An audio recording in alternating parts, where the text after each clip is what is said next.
السلام عليكم ورحمة الله وبركاته. النهاردة هنتكلم معاكم في معلومة أو يعني ناس كتير بتسأل عليه.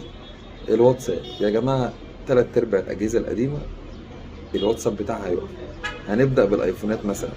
عندك وليكن من أول أيفون 5 5S 6 6S 6S بلس 7 7 بلس ال 8 8 بلس إلى آخره.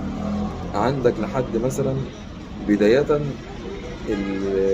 الايفون اكس، كل دول الاصدار بتاعهم شبه منعدم. يعني الجهاز بالنسبه لك مجرد اتصال فقط، عشان ما حدش كل شويه يقعد يقول لي ده الواتس ما بينزلش، ده بينزلش برامج. يا جماعه اكيد اللي بيصنع الاجهزه اكيد بيعمل كده عشان تجيب احدث. معلش لو الجهاز فضل شغال معاك انت مش هتغيره، هيفضل معاك للابد بقى.